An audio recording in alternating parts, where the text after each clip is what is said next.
Madam Toastmaster, fellow Toastmasters and guests. I wainga nui pū hara keke ahau, whakarongorongo ana ki ngā hau, rongo ana tōku airua, rongo ana tōku airua. I sit amongst a stand of flax bushes. The wind touches my cheek and whispers in my ear, which sends my spirit soaring, which sends my spirit soaring. I ngā taka wirihanga o te poi, e mireirei ana ka hoki, toko aka e ngā whakaro, toko ake ngā whakaro. As I hear the wind blowing and it swirls around me, it mixes with my spirit and entices my thoughts as I begin this journey, a journey of storytelling. Hello, everybody. This is. I have to tell you, this is really weird. I'm usually used to standing on a stage talking to people, but now everyone looks like a computer screen. But one of the things I want to talk to us as we begin our journey of storytelling is this. My name is Kingi Biddle. I'm a dad. I'm a grandfather, pretty young grandfather at that. My wife's name is Wendy. I have 4 children, 4 tamariki. I have 3 grandchildren, and they are just like the light of my life. They, my son Rapata, my daughter Oriwa, when she smiles, it's like the wind, it's like the sun is shining. My son, he is so tall that he blocks the sun from his father. My daughter Aroha, just when you look at her, you can feel the wind kiss your cheek, just the way that that's just the way that she is. Just a calm, loving person. Then there's our daughter Ani Patene. Now Ani Patene, she is the one that is, we call that type of person a pura pura tuawhiti. A pura pura is a seed. Pura pura is a seed that you put into a ground, and a tuawhiti. There are those plants that grow and you can think, yep, it's growing like a lovely daffodil. But then there's another plant that just grows unexpectedly in a place and to look and have a beauty all of its own. That's our Ani Patene, our pura pura tuawhiti. As you and I go on this journey, I think it's really important that you get to know who is Kingi. It's like I'm knocking on your door. Knock, knock, knock, knock, knock, knock, like that. And I'm coming into your home. I'm coming into your home. I knock on the door. There are a few questions you want to ask yourself. Question namatahi. Question number 1, who is that knocking on the door? Somebody's ringing, sorry, Paul McCartney. Who is that person? What have they come for? And why should I open the door? These are the 3 questions we need to ask. So before, just when I was on, sorry, these are just like the ramblings of a mad Maori. When I was on television, I used to host a television show. And one of the things that the director told me when I first started the show was this, is that when we are on a television show, just imagine the people who are watching the show. They are sitting in their home, they are sitting on their chairs. When they turn on the channel, they are inviting you into their home. They're not. So when I'm telling a story, you need to know, a storyteller needs to be invited into the space of the people that are talking. And how can we do that? By connecting. That's our first point, number one. Number one, well, that's actually two. Number one is to connect. Because the beauty of storytelling is it is people talking to people. People talking to people, and we have that natural connection once that initial, who is this person? Why are they here? What are they talking to me about? Is lost. You could say it's like a raincoat that protects us. Everything protects us. So when we take off that raincoat, that cloak of protection, that armor, if you will, then there's a certain, when a person takes off their armor, they're feeling safe. When a person takes off their armor, they're feeling okay. And then the journey can begin. So for me, when we are starting our journey of storytelling, let the people who are hearing the story be okay and feel safe, warm, and okay in the presence of the storyteller. Yeah, that's number one. Be safe, be present, be okay in the presence of the storyteller. When you are when you're wanting to tell a story, you need to feel safe. You need to feel good. You need to feel warm around the story that you're telling.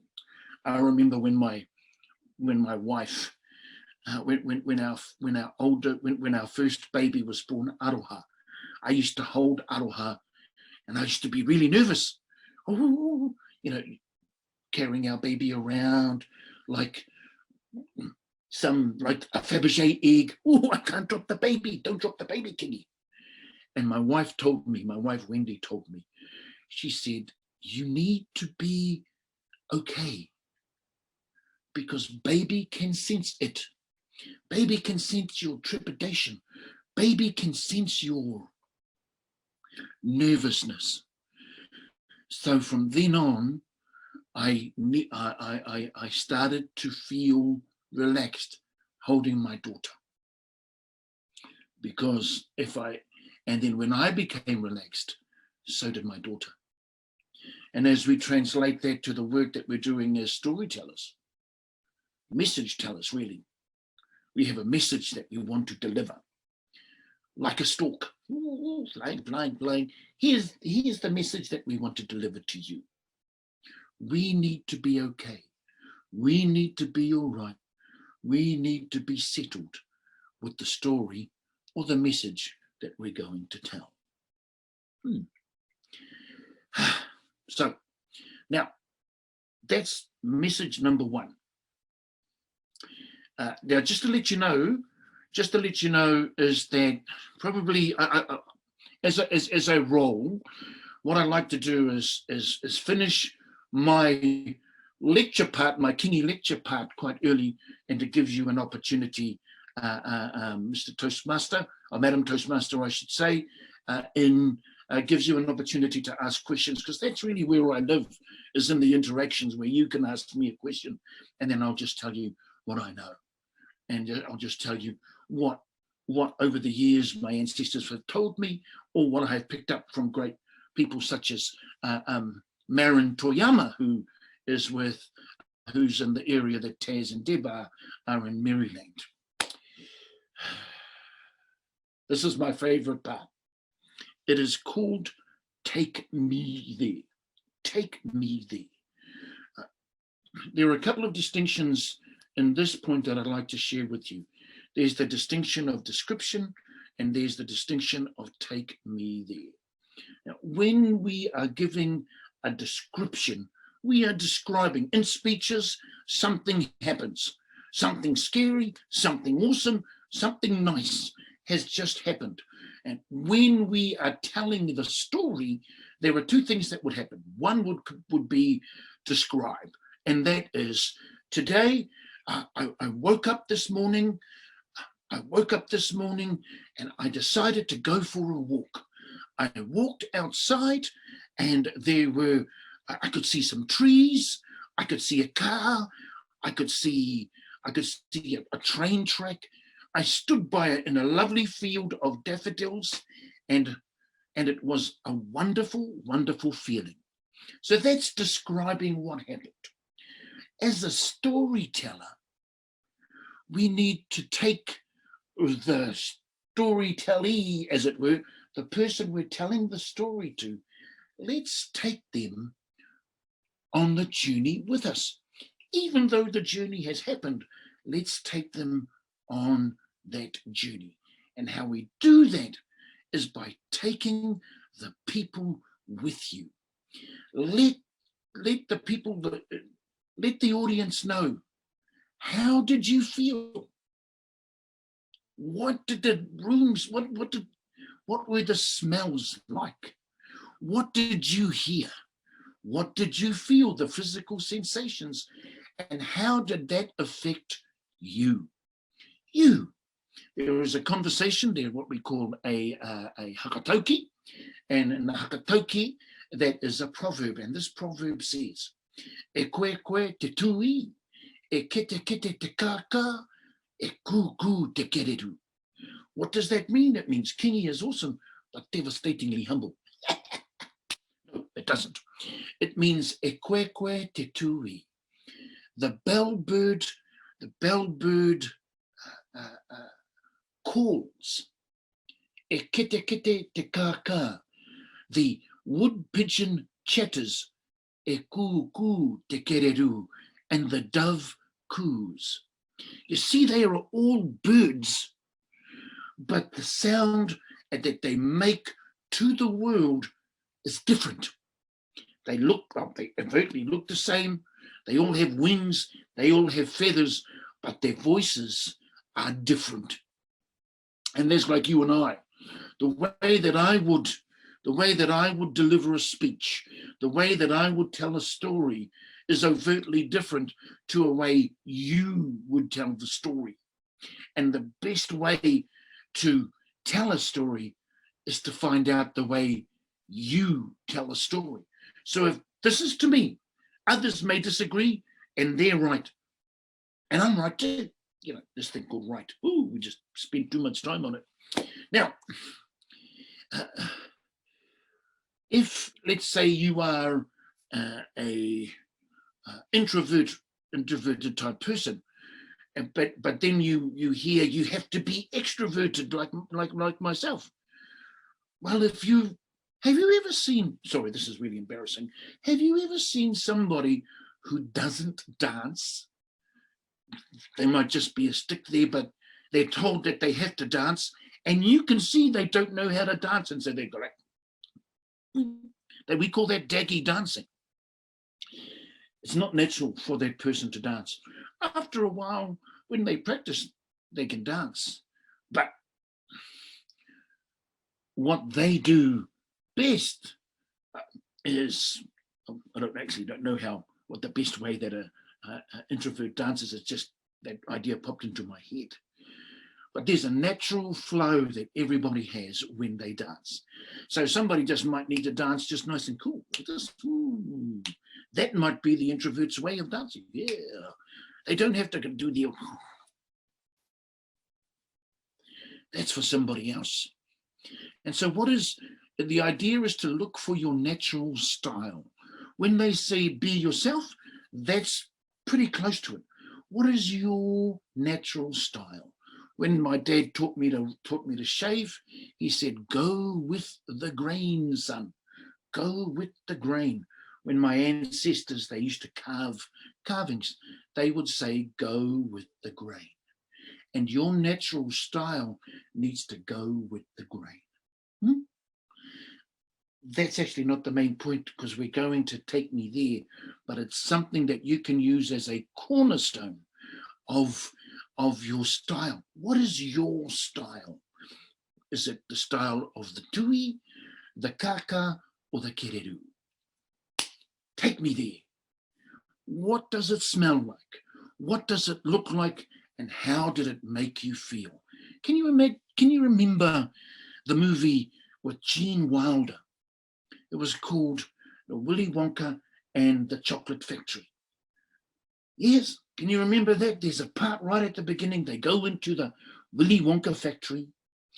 They're sneaking in. There's this little corridor. First it was big, then it got smaller. Then at the end is a little door. They turned the lock, play school. And then they opened the door, and in the other side, ooh, was this huge room where everything was made of lollies. That's what we call them in New Zealand. Candy, sweets, boom. The plants were made of candy. The grass was made of candy. All of these places were made of candy. Can you imagine it? How did that, if that was you, how would that make you feel? Oh, if it was me, I would be like as they say, a kingy in a candy shop.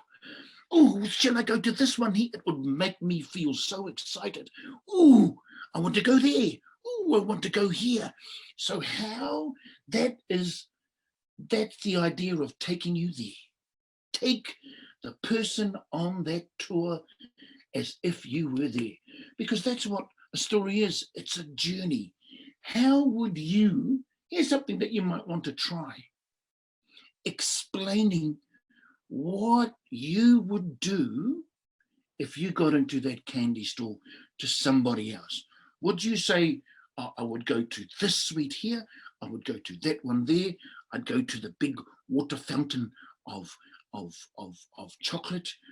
Or would you take yourself right there as if you were there? Now, if you are telling a story, like in the story about being in the dandelion field. This morning I got up, oh my gosh, I could finally see the sun streaming into my room. For the last few months, my gosh, all I have been feeling is cold and wet in this winter. But then a stream of light came into me and it like kissed my cheek. So I felt that I needed to go outside. I just needed to be free. I opened the door and greeted the sun. Hey, sun, how are you? Oh, so wonderful to see you. Then I walked along the path and just to smell that spring. It's like that new spring smell, as Rich Hopkins would say. Then I walked towards my favorite field of the daffodils, and it was like Christmas had come to me again.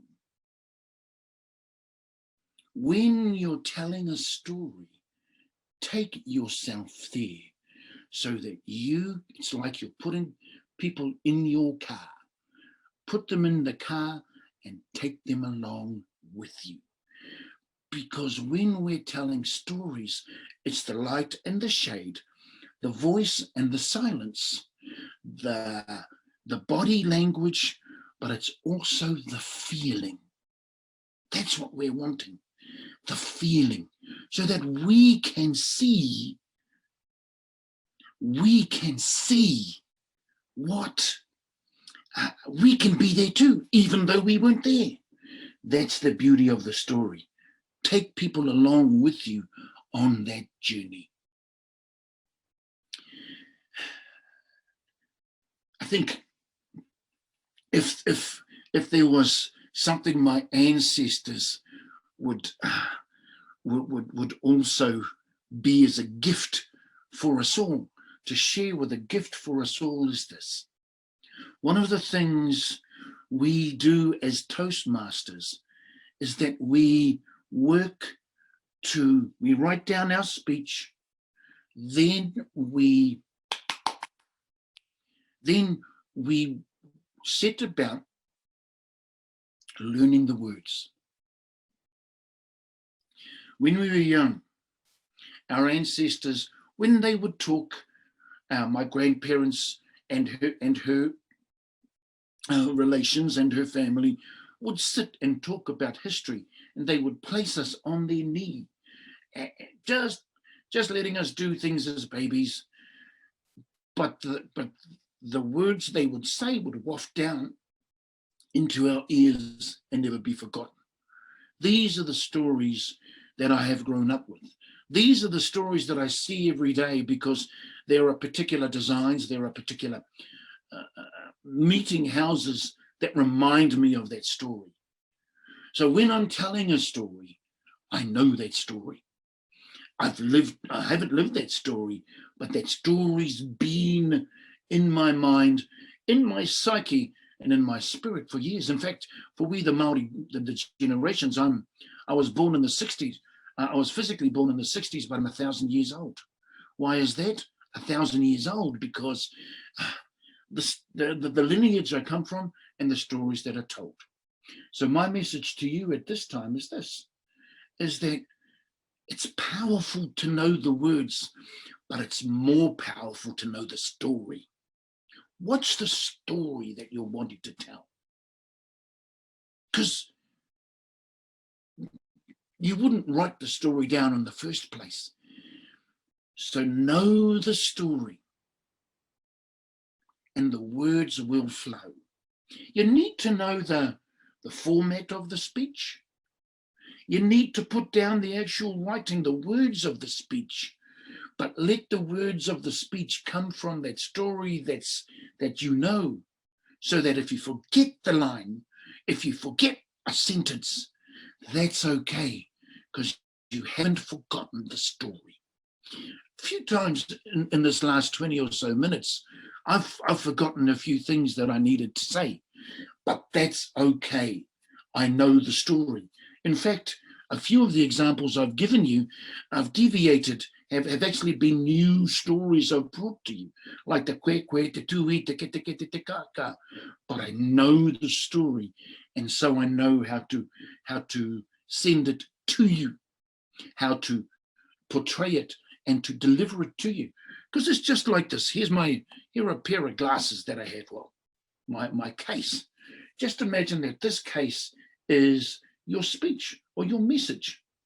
Your goal isn't to tell the message. Your goal is to deliver the message. So I might throw it, and then like rugby players, Ireland, we still remember in Munster, Wales, our ears are still ringing from Saspanachach. That was always something at the arms. When we throw it, we need to ensure that when Dan Carter, sorry, or those who don't know who Dan Carter is, when Dan Carter, Jonah Lomu, throws the ball, he doesn't throw it and hopefully somebody catches it. He throws it to ensure that the person he is throwing the ball to catches it. That's our goal. When we throw the story, that the people we are telling the story to catch it, so that what we see, they see as well.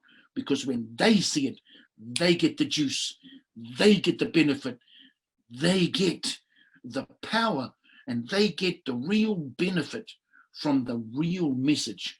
Te kura huna. My parents used to say, eat your peas, you don't get any pudding. So it comes from a song. And we didn't like peas, but they knew in the peas was goodness. And that's what we call te kura huna, the goodness that's within everything. The beautiful thing is stories, unless you like peas, and that's really awesome, for people like me, stories give benefit, that kura huna, and we like it. Yeah, that's, I think, I'm going to have a look here. Okay. Madam Toastmaster, Madam Timer, if you can still keep timing.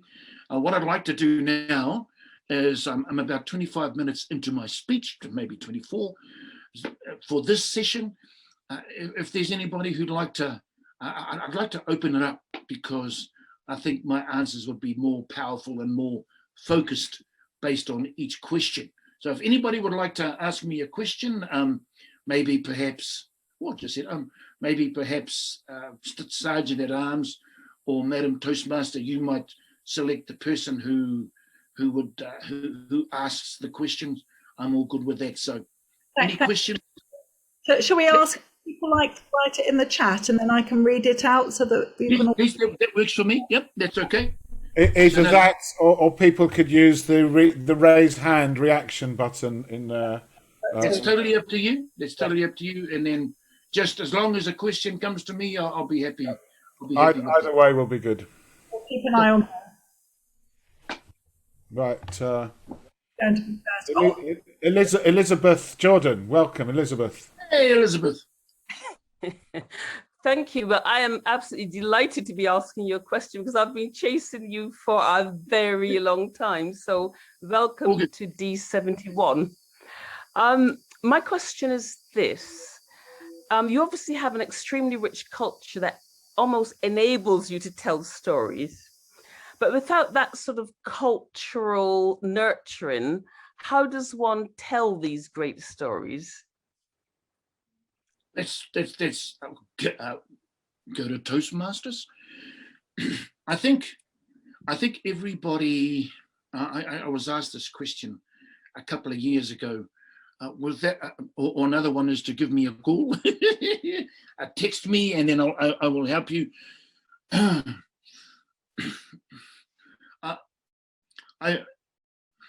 I'm sure everybody has a Starbucks. Sure you, because I think everybody is a storyteller. Everybody is a storyteller when we let ourselves go. I call this our Starbucks conversation. Just imagine that you are sitting at Starbucks. You, your friends are sitting having a mochaccino, having a cappuccino or whatever chino that they're wanting, Americano, what have you. And then one of your friends, because at that time you're feeling safe, you're not feeling vulnerable, you're feeling supported because they're your friends. And then you might start to say, oh my gosh, have you read that book, Harry Potter and the Philosopher's Stone? My gosh, that was an amazing book. Did you know? I've never read books before. And then you start to tell everybody about the book. And in your excitement, in your passion to tell everybody about Harry Potter, you begin to tell the story of Harry Potter. Because Harry Potter, he's a young boy. He lives in a broom cupboard underneath the stairs.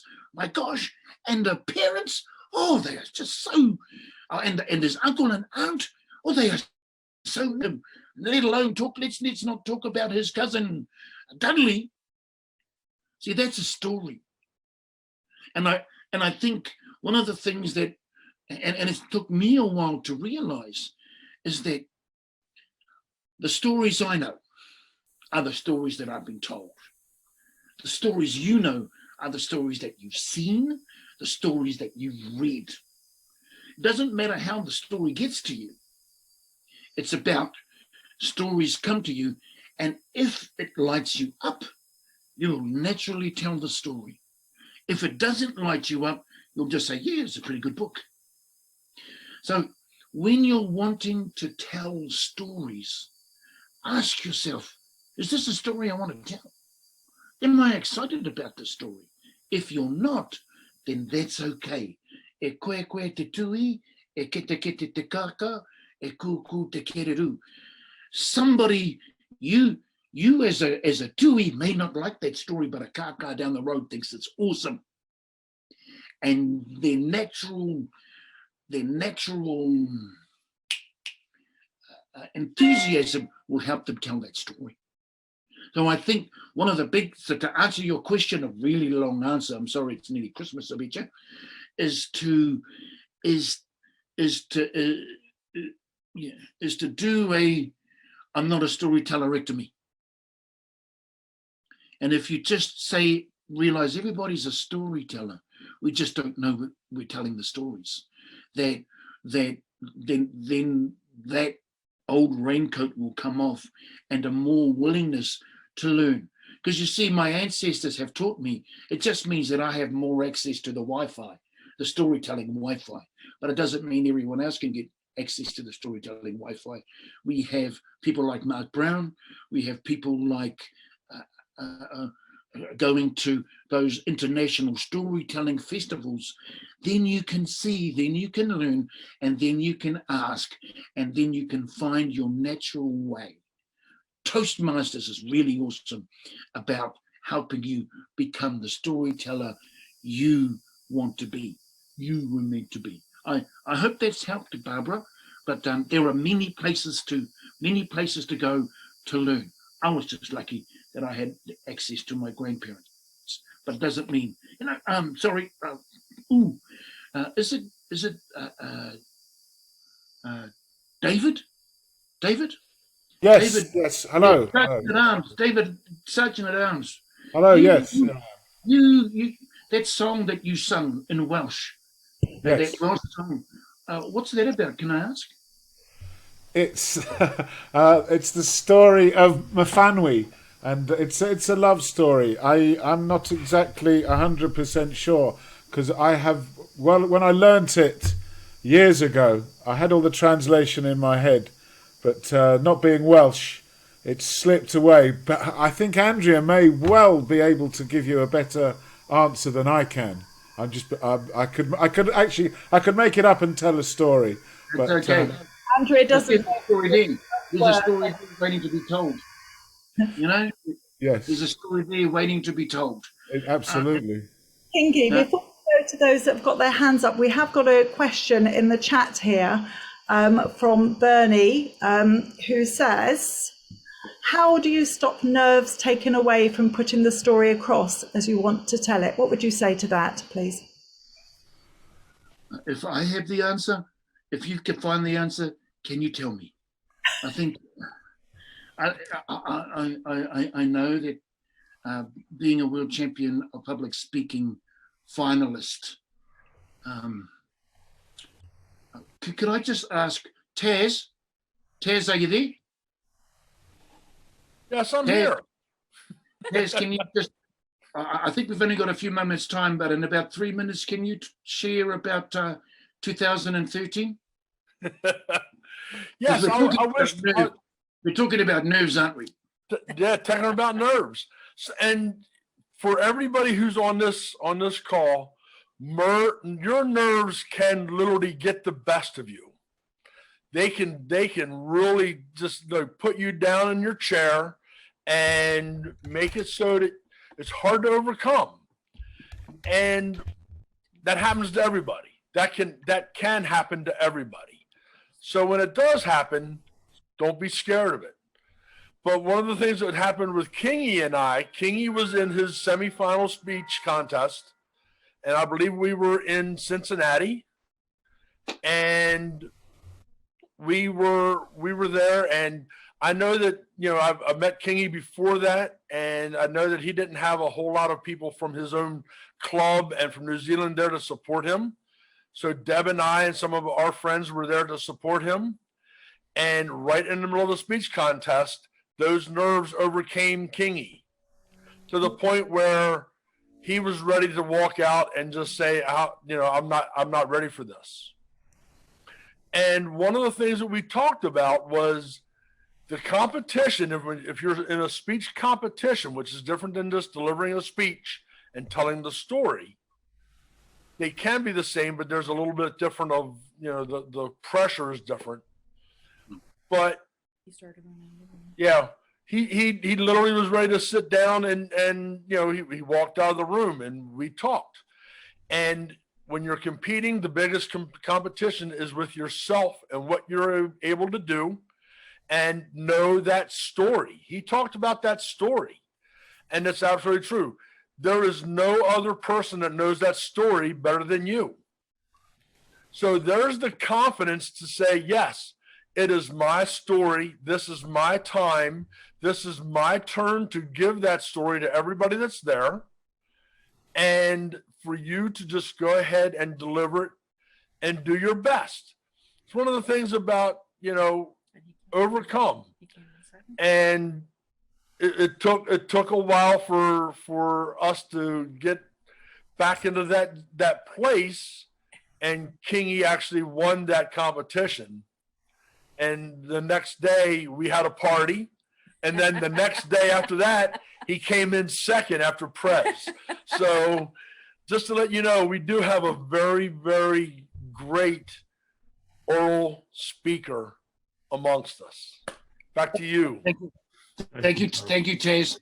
So one of the things that Taz helped me realize is we're always going to get nerves. We'll always get nerves. And what I do is I actually go, I find people.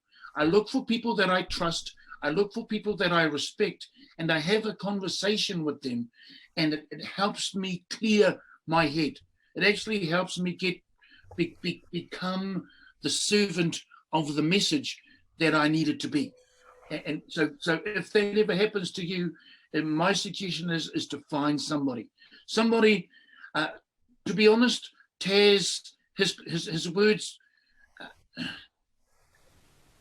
were straight. Let's put it that way, Taz. His words to me were straight, but it helped me see clearly. So yes, and I went back in there and I won that competition. So that's my answer to you there, Bernie. And I also wanted to bring Taz in to help you see that we all get nerves. I'm nervous now. I didn't get much sleep last night. So I hope that helps you. Thank you very much, Kingi. We've got a question from Susan Lacan. Do you want to unmute, Susan? Hi, thank you for this opportunity. Lovely to meet you. So it's quite similar to somebody's put it in the chat. So I love telling stories. I love all your excitement, the way you're doing it. Then when I've got the story to tell, I also want to be able to inspire or give that moral message and give that. What's the best way? Do you cut out the story and tell the thing, or do you? Like someone, I think they worded it better in the chat. Do you just let the moral kind of give its own message, or do you really spell it clear? Do you give them a call to action? Do you tell them this is not how I want you to be, or what I would love for you to learn from it? Thank you for that, and nice meeting you. Toastmasters has helped me come to this answer. When I first told stories, people would when I tell stories, especially amongst my people, I don't need to tell them the moral, because we know the moral of the story. We think along the same lines. But I found when I went out to speak in New Zealand or around the world, some people got what I wanted to say and others didn't. And my goal is to ensure that everybody gets to taste the apple that is the message that I'm wanting to give. So what I do now, and I've done this, and I've used the structure in this speech, in this presentation, is I start with telling the story. And then once I tell the story, I talk about what is the juice of that story, and then I take another step and I translate it into the world that the person is, I translate it so that the person that I'm talking to or the people I'm talking to can use that in their everyday lives. I was talking about that when I talked about Willy Wonka, then I talked about the feel, and then I gave an example of what the feel was when we went for the daffodil, when I talked about walking through the daffodils and on such a beautiful day. Then the next natural step is to say, how can you use that art, that technique that I used, so that it's totally clear, so that we can get, so that you as the audience member can get the gold and use the gold. I think that in my learnings, that's what I've got from Toastmasters, there's power in telling the story, but then there's power in giving the moral, and even more power in showing people how to translate that into their world. If I can just add one more thing, in that speech in 2013 that I gave for the semi-finals, you know that part I talk about translate how the people can use this moral in the world? We call that a conclusion to a speech. So next time you're home, be at home. Spend more time with the people you love. Look after the job, but spend more time with the family. That's all I'm doing, is just translating the point of the speech that I gave in 2013. If you want to watch it, it is called What's More Important, something like that. And look at that. And my conclusion is all about translation in the world of the person I'm talking to. Yes. Thank you. That's wonderful. Thank you. Do we have time for one very, very quick question before we go into break? I think we've got 1 minute on the clock. Can we go to Nikki Brown? But just a really quick answer if we can. Yes. Thanks, Andrea. Thanks very much, Kingi Biddle. I just love the name. You're getting your full title. Kingi, I teach storytelling to children. And in Ireland, we have a really rich, we have our own Shanachie and a real rich heritage, much like yourselves. And we have stories we pass down from generations. I'm always on the lookout for new stories. So you've really inspired me. And I'm wondering if you'd recommend an author or well, not an author, but because they're all handed down, but somebody who, or somewhere I could go to get some stories, you know, maybe Maori stories. Sure. You know, from Sure. your neck of the woods. Or what I'll do is, if you, Andrea has my email address, but I'll be really quick. In Ireland, in 1992, I was in Expo Spain. In the New Zealand pavilion, we were performing things like that. Across the road was an Irish pavilion. One day we went to spend some lunch time in the Irish pavilion, and this family was there. They were traveling family, and they just started to perform this Irish dirge. I had no idea what it meant. I couldn't understand the words, but we cried. We cried because we could feel the depth of the spirit. We could connect, and I've always wanted to know what's that story. So I think I'll give you some Maori stories, but look in those dirges, so that rich culture can live within what we call our tamariki, our children, our leaders of tomorrow, and they can be the leaders today when they know these stories. Thank you so much, Kingi, and thank you, Nikki, as well. That's great. Thank you. We come now. What an amazing first half we have had. I'm sure you'd like to put your hands together to thank Kingi for that first half.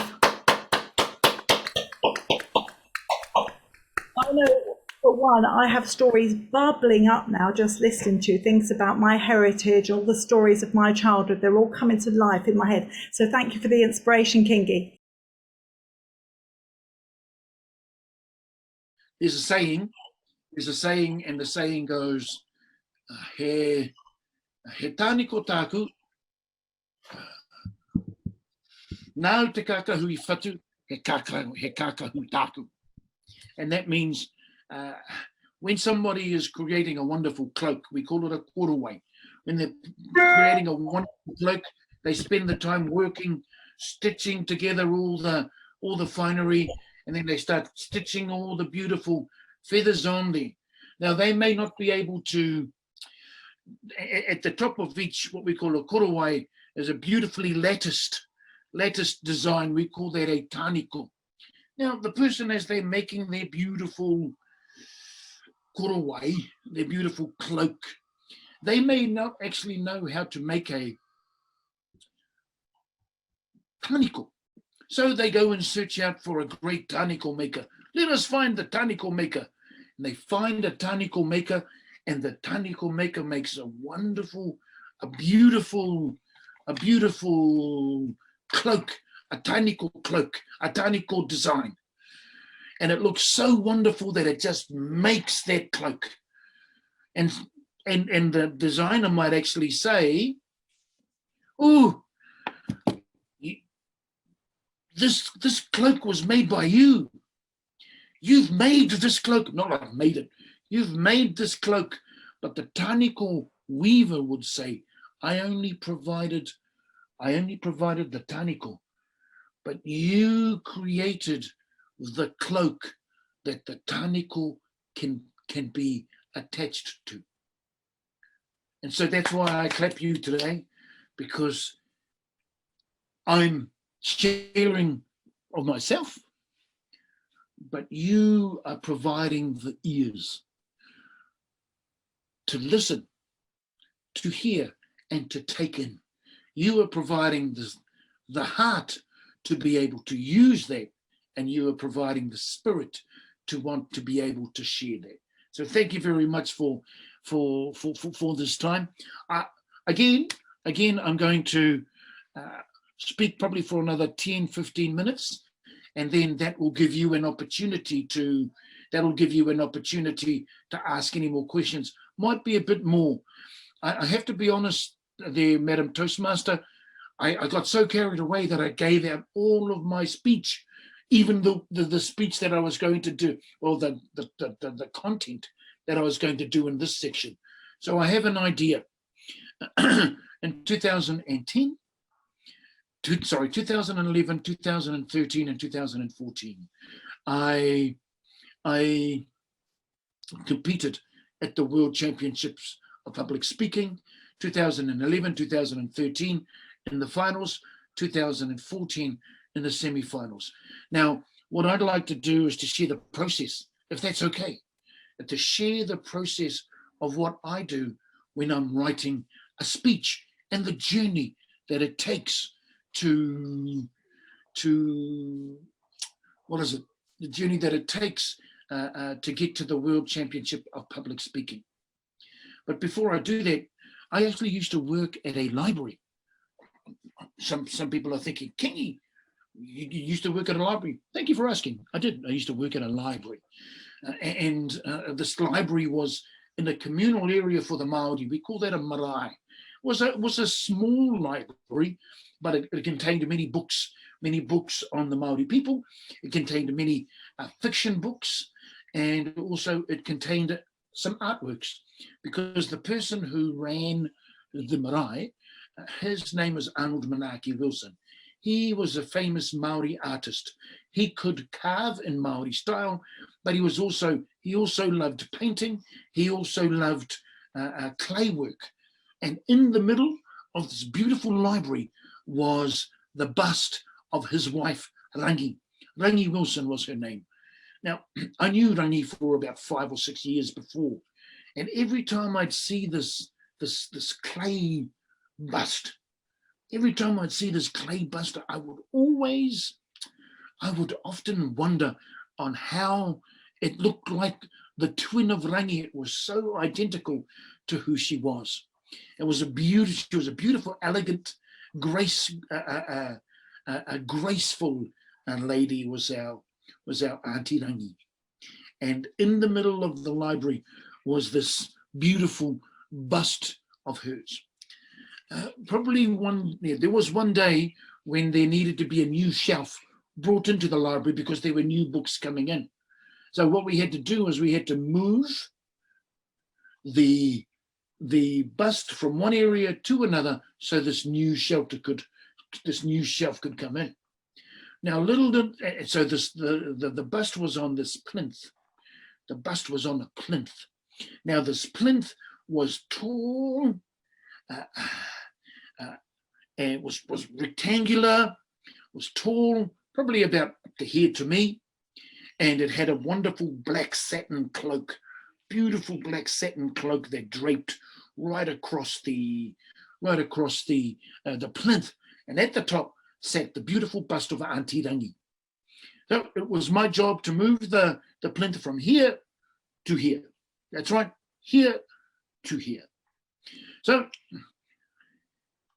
I grabbed the plinth, this way, or one of them, grabbed the plinth, and I lifted the plinth and I moved it over to here. One thing I didn't actually take into consideration was the fact that I did not know that the plinth and the bust were not attached. I thought that the plinth was glued on or something like that to the bust, but it wasn't. So as I moved this way, the bust went that way. This way, the bust went that way, and it teetered and fell. Do you know, like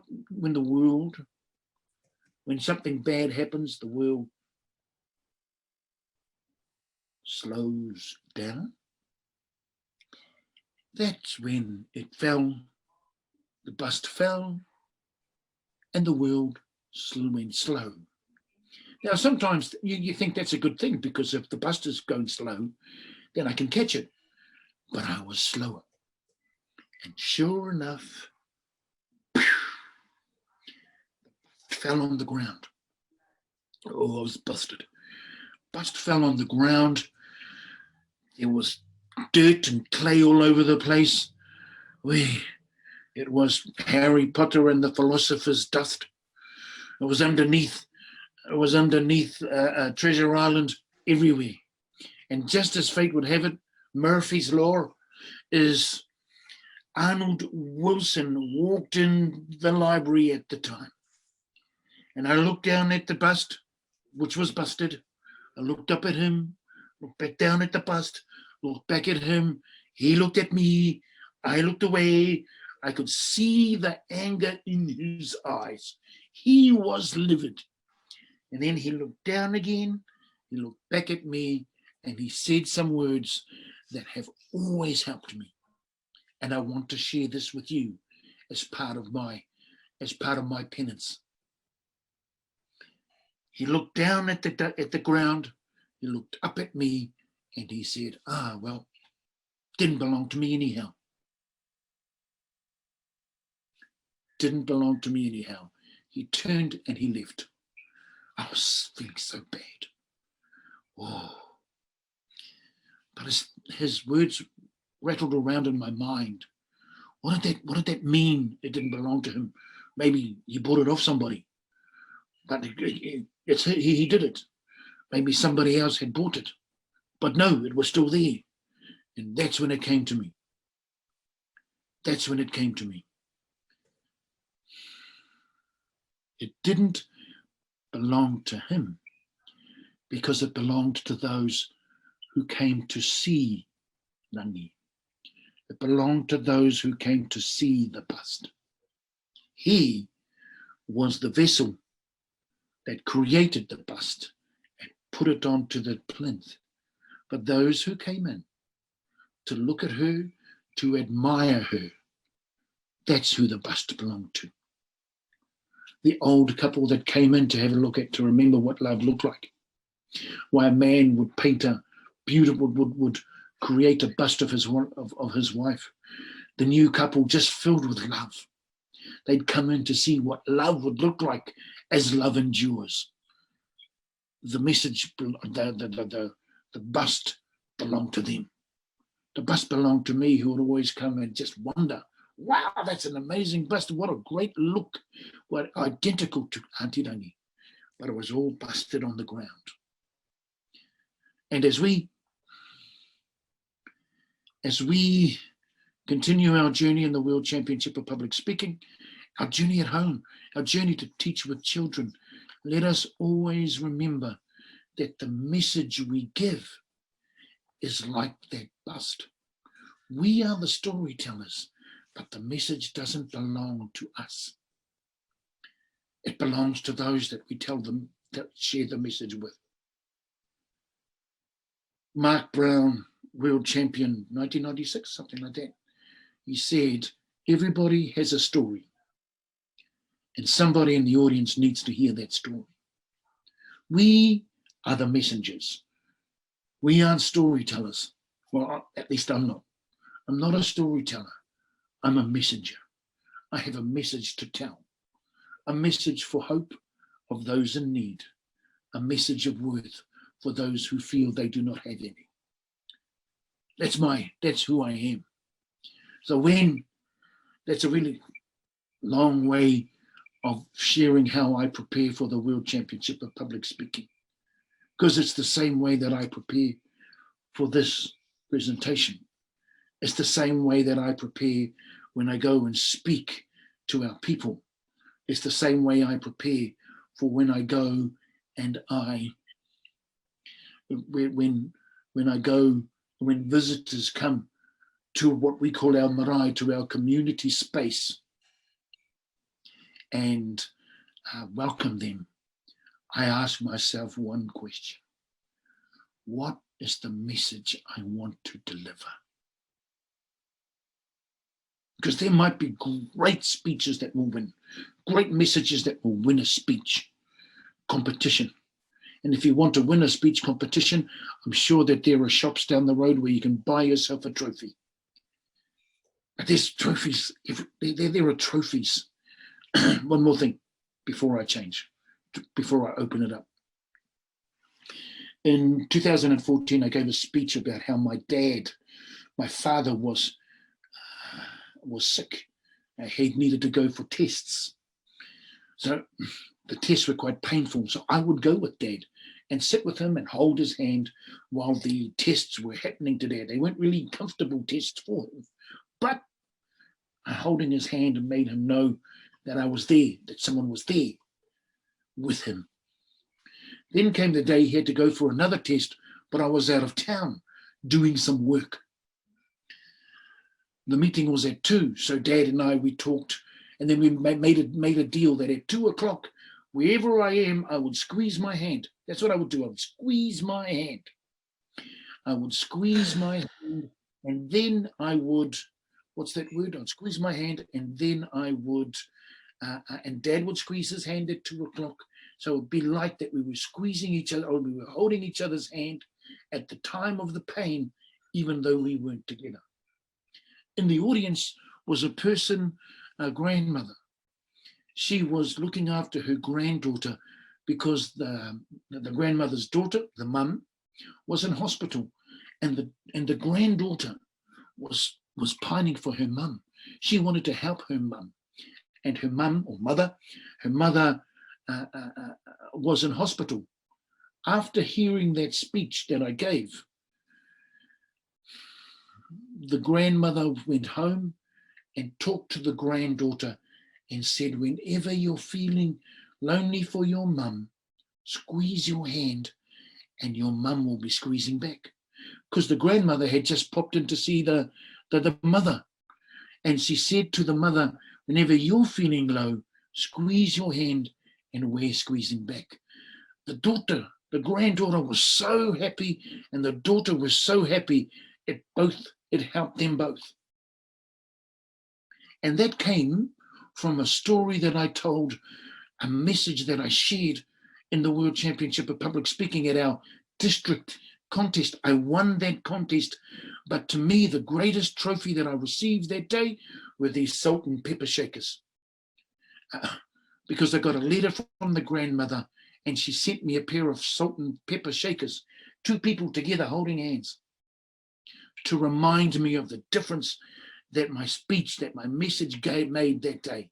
It won a trophy, but it saved hearts. I have a trophy in this hand, and I have a salt and pepper shaker in this hand. I'm proud of this one, but this one here, the salt and pepper shaker, makes my heart sing. So whatever the speech that you are giving, whatever the speeches that you want to give, make sure, whether it's a contest or whether it's just amongst your friends, make sure that it sings in your heart, and make sure that it's one you want to give, and make sure it's a message you want to share. Sharing a message, winning a competition. Competitions must be entered. I'm entering. So it's not to play down the contest, but it's also to uplift the power of a message. That's my little message for you all today, my little Kingi story. I've been telling you about stories telling, but I haven't told you a story, and that's the story I want to tell you. I think now, I'm not sure how much time we have left, but if you wanted to open the questions again, I'd be happy to answer. I think we've got about 15 minutes left for questions, Kingi. Oh. So we have a question already that's come in from Matty in Ireland, who asks, how long in time should a short story last? How long in time should a short story last? Oh, okay. How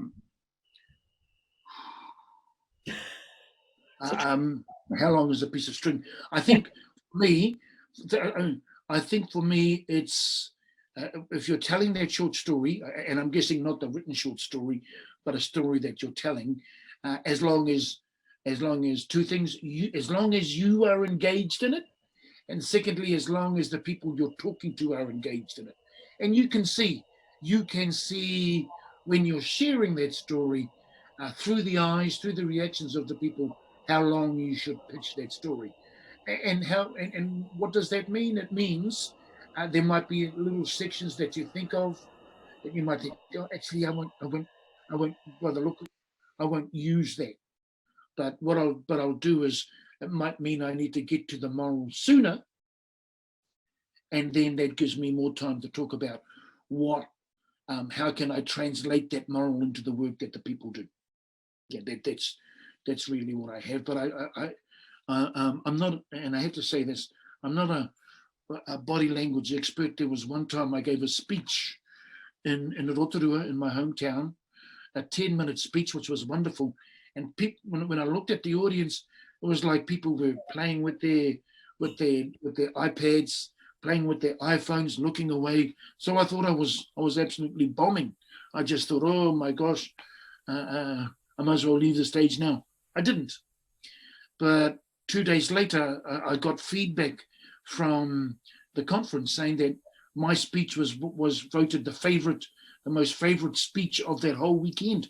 So so all it is I think is how long is that connection that you have between you and the audience. And even for me, there's sometimes that the spiritual Wi-Fi, as it were, the storytelling Wi-Fi turns off because I've spoken too long. Hope that helps.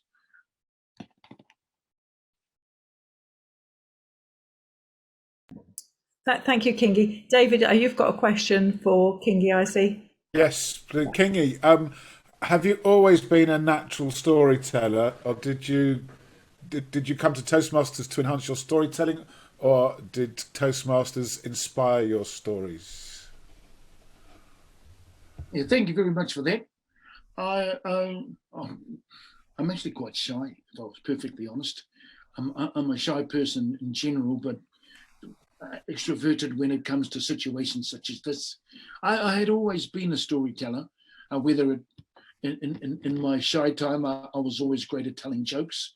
Then after a while, I took a real interest in the stories of my people and sharing the stories in a way that people can understand.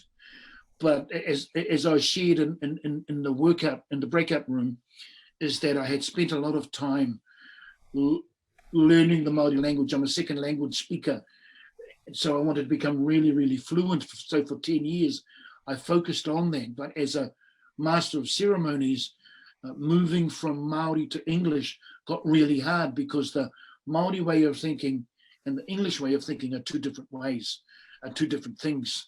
So the transition was really long. That's why I joined Toastmasters, to sharpen the axe.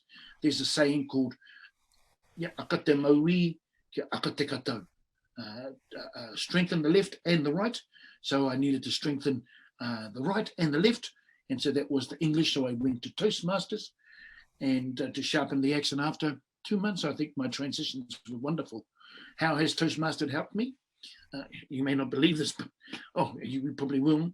My icebreaker was, as we know, icebreaker is about 4 minutes long. My icebreaker was 14 minutes and 30 seconds, something like that.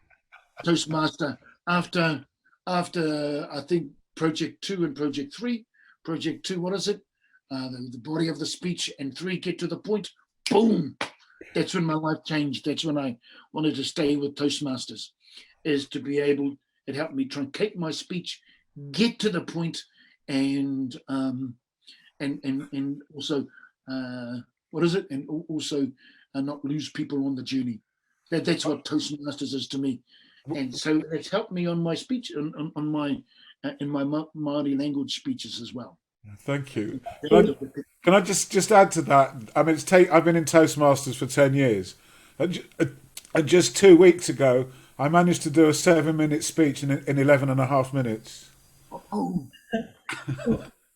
Coming back for another go in our next meeting, aren't you, David? Welcome with Simon. But it was a very good speech. We could have listened for hours. We have another question. Just before we go to Taz and Deb, though, with their question, I have one for you as well, Kingi. What we've noticed, and we were talking about in the break room, is how much you move your hands and how your movements are good, even on Zoom, which is incredibly difficult for us all on Zoom. Are you naturally good at moving with your stories, or is that something that you've learned? And if you learned it, how did you learn it? Thank you very much. It's just something that I do, to be honest. I just like to move my hands around, but I notice, but I like to use my hands so that I can illustrate my point, as opposed to just throwing them around. So I notice the power of Zoom. I'll move my hands around in the space that I'm given. Before this particular presentation, I did some study on the net to ask whether or not it's best to stand or to sit. Most of the people that out of their reactions, it said that they like to sit because it becomes more intimate. And also you can see the reactions more closer. If you're standing back a bit, it's a bit hard to see. And for me, even my body, even my facial movements help tell the story as well. I think it might be my haka. Are you familiar with the haka, the war dance, as it were? I think it's a little bit about that, as well as some of the great orators that I know in the Maori world. They used to speak like that to tell their stories, to be able to do things like that, and it's just stuck with me. But also, though, there are some people who don't do that, and that's cool too. And it's about just finding the natural style, and this is my natural style. Maybe it's like the different types of birds that you were talking about earlier. Everybody has a style, and it's what's natural for them. We've got a couple of questions that have come through. We're going to go to Taz. Oh, I was going to go. Yes, there you are. No, we've got 3 now. Taz and Dare, but you have a question for Kingi. I had a very similar question to what Andrea just asked, is about your gestures, and they're always very natural, but also the gestures, they coincide with what you're saying, so they really reinforce what you're saying. So you have a visual and an audio for the story, and I just love it. I just think you just do a really great job. The other question I have for you is, at the opening of your speeches, of your stories, when you're trying to grab the audience and get their attention and make them feel that this is what they want to do, is listen to your story. How long do you take to do that? Do you normally do that in like 1 or 2 sentences, or do you do that a little bit longer and shorten the body up? What is your take on that? Thank you, Taz. You're the best person to ask me that question, because I think you remember my very first speech. In Las Vegas, was it? Yes, Las Vegas. I think it took, if I timed myself correctly, it took 1.5 minutes. It took 1.5 minutes. I started with, deep in the cavernous recesses of the rich pantheon of words, you will find one word, perhaps even a phrase that will, and coming in like that, people are thinking, what? Who's just come in here? So and now I try and hit people with sincerity now. I don't take as long, but for me, I